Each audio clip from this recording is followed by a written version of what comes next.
Hello everyone, this is Abhishek Mahale. मित्रांनो, welcome to the new episode of theory tales. या lecture मध्ये आपण shear strength for sands and clays कशा प्रकारे find करतात ही गोष्ट क्लिअर करणार आहोत.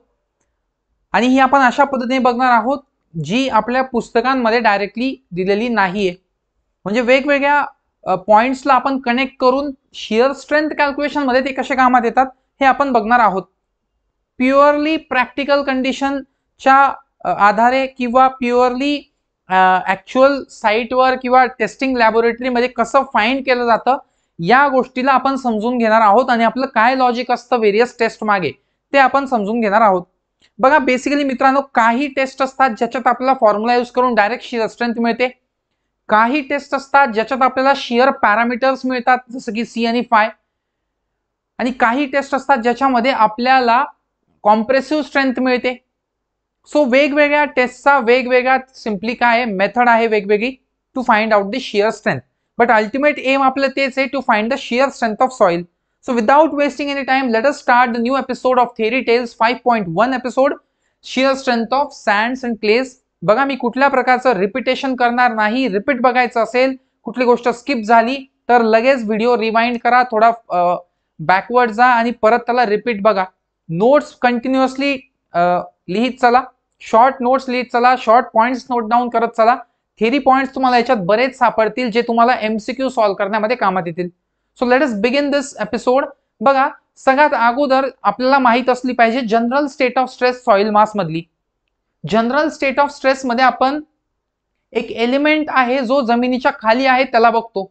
हा जो एलिमेंट आहे या एलिमेंट वरती जी लोडिंग आहे ती लोडिंग दोन फॉर्मॅट मध्ये आहे. एक पूर्ण एलिमेंट वरती कन्फाइनिंग स्ट्रेस, ठीक आहे, आणि दुसरा जो आहे तो म्हणजे फेल्युअर स्ट्रेस. थोडक्यात एक व्हर्टिकल स्ट्रेस आणि एक हॉरिझॉन्टल स्ट्रेस. हा जो व्हर्टिकल स्ट्रेस आहे त्याची व्हॅल्यू थोडी जास्त असते म्हणून त्याला मेजर प्रिन्सिपल स्ट्रेस बोलतात. Major principal stress. आणि जो व्हर्टिकल हॉरिझॉन्टल स्ट्रेस आहे त्याला सिग्मा 3 बोलतात, which is the minor principal stress. म्हणजे याचा अर्थ एक तुमचा सिग्मा 1 आहे व्हर्टिकल डायरेक्शन मध्ये आणि दुसरा तुमचा सिग्मा 3 आहे लॅटरल डायरेक्शन मध्ये. अशी ही स्टेट ऑफ स्ट्रेस असते. जेव्हा हा सॅम्पल या लोडिंगच्या अंडर फेल होतो त्यावेळेस जो फेल्युअरचा अँगल असतो तो असतो अल्फा. हा जो अल्फा आहे that is called as angle of failure plane. आणि हा जो अँगल आहे हा सिम्पली मेजर प्रिन्सिपल प्लेन सोबत मोजतात. तुम्हाला माहित असेल सॉमच्या कन्सेप्ट मधून की मेजर प्रिन्सिपल स्ट्रेस ज्या प्लेन वरती ऍक्ट करतो त्याला मेजर प्रिन्सिपल प्लेन बोलतात आणि ज्या प्लेनवर मायनर प्रिन्सिपल स्ट्रेस असतो त्याला मायनर प्रिन्सिपल प्लेन बोलतात. सो मेजर प्रिन्सिपल प्लेन सोबत फेल्युअरचा जो अँगल आहे that is simply alpha. Okay, that is very easy to understand. आता हा जो अल्फा असतो हा आपण पुढे कॅल्क्युलेट करतो आणि जनरली ही जी स्टेट आहे याच्यामध्ये हा कॅल्क्युलेट होतो 45 + π/2.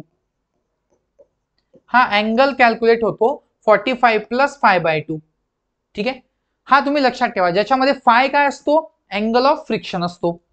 म्हणजे बेसिकली एक व्हर्टिकल स्ट्रेस असतो जो की फेल्युअर स्ट्रेस असतो, मेजर असतो तो, आणि एक असतो तुमचा कन्फाइनिंग प्रेशर, त्याला आपण सिग्मा 3 बोलतो.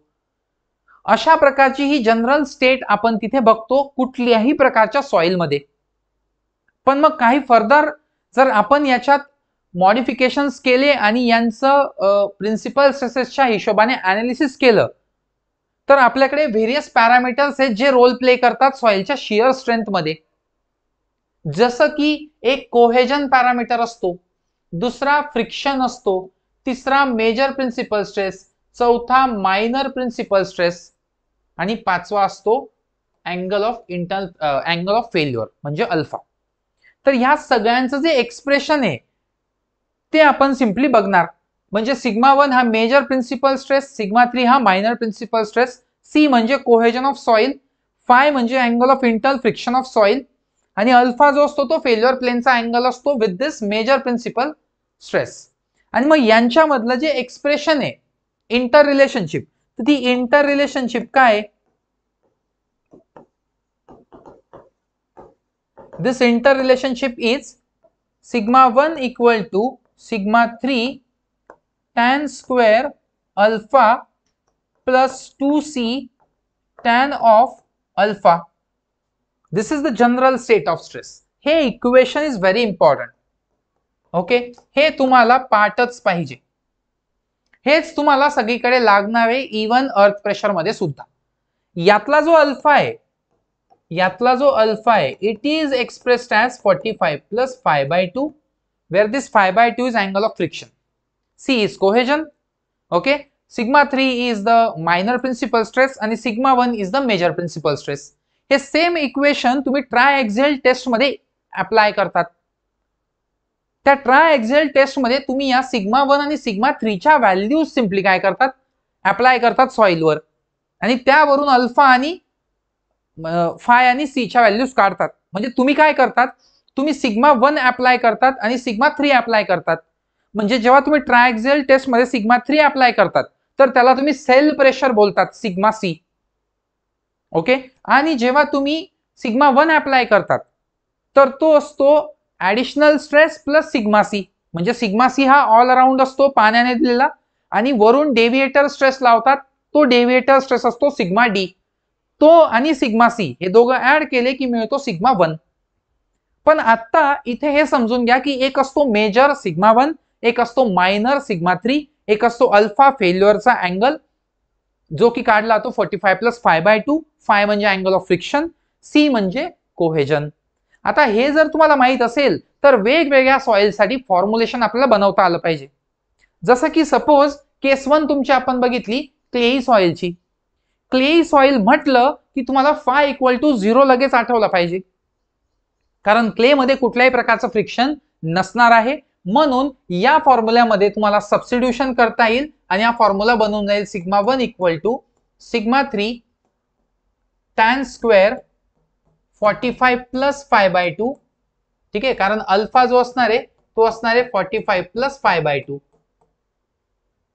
ठीक आहे, मग हा इथे जर टाकला ओके तर तो चेंज होतो प्लस 2 टाइम्स सी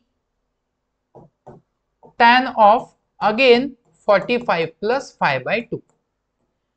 आता या लॉजिक नुसार जर विचार केला तुम्ही, कुठल्या लॉजिक नुसार, या फाय इक्वल टू 0 नुसार, तर हा तुमचा पूर्ण पोर्शन 0 होतो, हा पोर्शन 0 होतो, आणि मग हा फॉर्म्युला राहतो फक्त sigma 1 equal to sigma 3 okay tan square 45 आणि tan 45 दोघं 1 होतात plus 2c.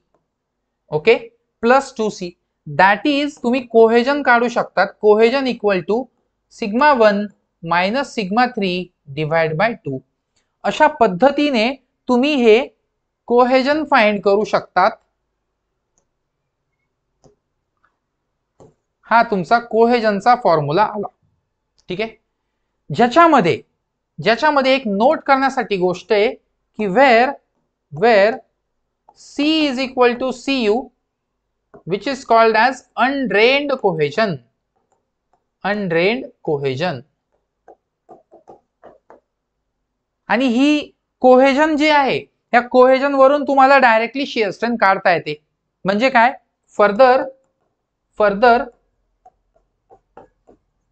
Put in tau equal to C plus sigma tan phi. Phi तर 0 आहे त्याच्यामुळे सगळं 0 झालं, आणि tau u is equal to CU असं मिळून जातं.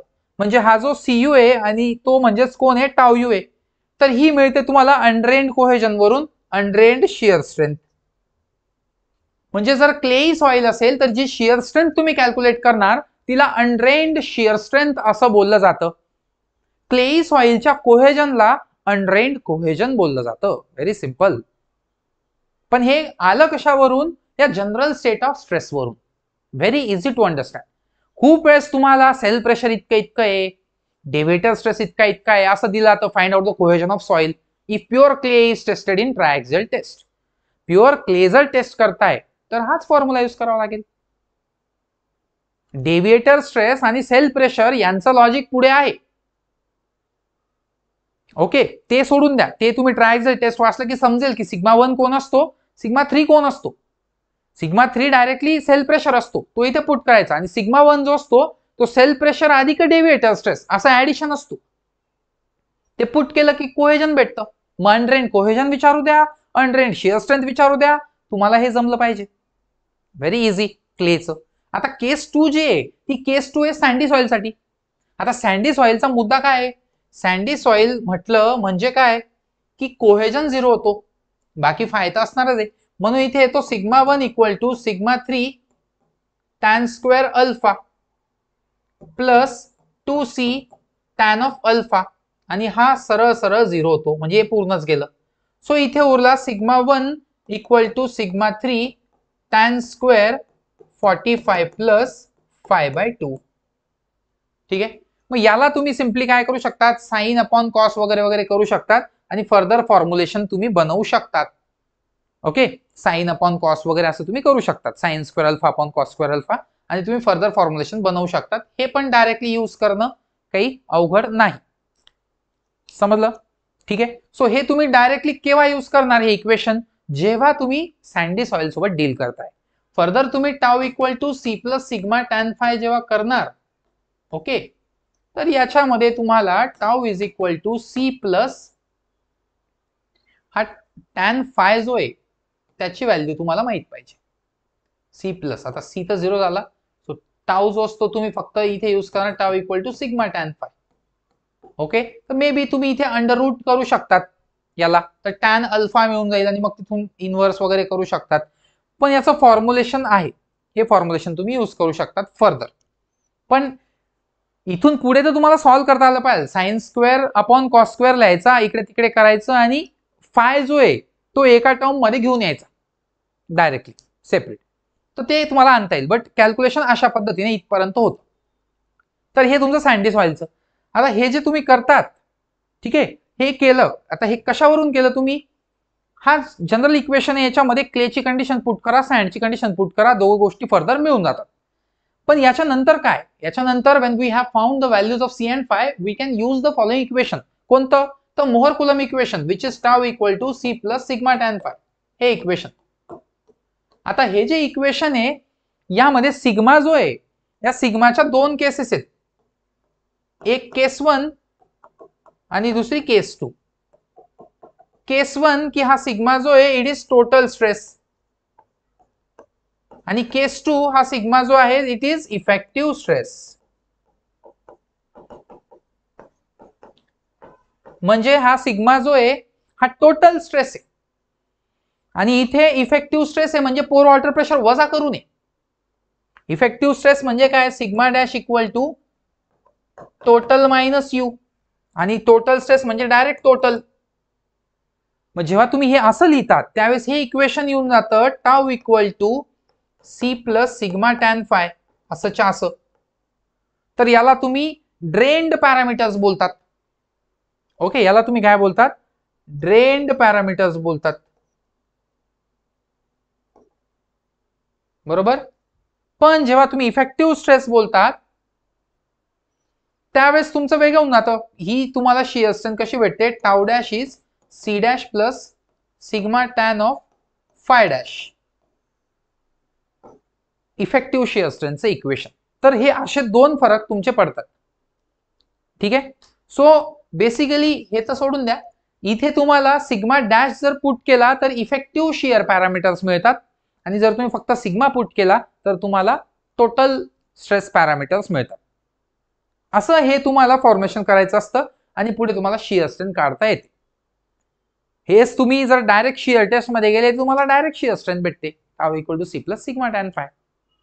त्यात तुम्ही सिग्मा पुट करतात आणि शियर स्ट्रेंथ जी असते ती पण तुम्हाला मिळून जाते. त्याच्यावरून तुम्ही सी आणि फाय कॅल्क्युलेट करतात. फर्दर तुम्ही कोणत्याही लोडिंग कंडिशनला त्या सी आणि फायचा यूज करून टाउ काढू शकतात, कारण ऑफकोर्स सिग्मावर ते डिपेंड करणार आहे. आणि शियर स्ट्रेंथ तर आपल्याकडे मिळते ही फ्रिक्शन मधून पण मिळते, कोहेजन मधून पण मिळते, तो पण पॉईंट तुम्हाला लक्षात घ्यावा लागतो. ठीक आहे. सो अशा प्रकारे या गोष्टी असतात, बट बेसिक तुमचं हेच आहे. की तुम्हाला मेजर मायनर कळलं पाहिजे आणि ट्रायएक्झेल टेस्ट जी आहे तिचा थोडासा तुम्हाला अंदाज पाहिजे की नेमकी ट्रायएक्झेल टेस्ट ही कशी असते. बाकी तर मग अल्फा ऑलवेज 45 प्लस 5/2 असतो. बऱ्याच एक्झामला फायची व्हॅल्यू देऊन अल्फा विचारलेला आहे की एक सॉइल सॅम्पल हे फेल झालं, शियर टेस्ट करताना फेल झालं at an angle of 45 degree किंवा at an angle of 10 degree. तर what is the angle of friction. मग तो तुम्ही सिम्पली काढू शकतात की फेल्युअर इन सरफेसचा जो अँगल होता तो अँगल होता 55 degree. What is the angle of friction. मग आता अल्फा जर त्यांनी देऊन दिला आहे 55 डिग्री तर अल्फा म्हणजे कोण असतो 45 प्लस 5/2 आणि याची व्हॅल्यू त्यांनी दिली किती 55. बस मग 110 वजा 55 जर केला 110 वजा 55 तर अँगल किती होतो 110 वजा 45 सॉरी. तर अँगल जो येतो तो काढायचा मायनस होईल ना तो सॉरी 110 वजा 45 110 मायनस 45. ठीक आहे असं हे होतं अल्फा दिला तर मग हे इझिली आन्सर तुमचं येऊ शकतं. काहीतरी चुकतंय वाटतं इथे ना. अल्फा त्यांनी 55 डिग्री दिला आणि फाय विचारलं. ओके डायरेक्ट 2 ने होणार 55 तर 55 वजा 45 आणि मग गुणिले 2 असं होईल इक्वल टू 5. तर हे होईल 10 गुणिले 2 20 डिग्री. हे असे सिंपल क्वेश्चन सुद्धा येतात एक्झामला.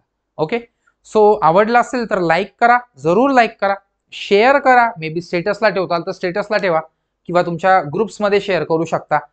कारण आपण फ्रीमध्ये तुम्हाला बरंच कंटेंट देतोय, पास ऑन करतोय, जेणेकरून तुम्हाला एक आयडिया येत जाईल की कुठे कोणत्या कन्सेप्ट असतात. मग तुम्हाला नोट्समध्ये जर बघितलं तुम्ही तर लगेच तुम्हाला ते क्लिअर होतं आणि तेवढा चॅप्टर सुद्धा क्लिअर होऊन जातो. काही बेसिक बारीक कन्सेप्टमुळे पूर्ण चॅप्टर अडून बसतो. त्या गोष्टी मी इथे क्लिअर करण्याचा प्रयत्न करतोय. So that's it for today. Thank you very much की तुम्ही इथपर्यंत हा व्हिडिओ पूर्ण बघितला, लाईक केला असेल तर त्यासाठी देखील धन्यवाद. कारण या गोष्टींनी मोटिवेशन मिळत असतं. आणि लाईक नक्की करत जा, शेअर करत जा, चॅनलला सबस्क्राईब करून ठेवा कारण याच्यानंतर ही सिरीज कंटिन्यू राहणार आहे. Okay so that's it for today. Thank you very much.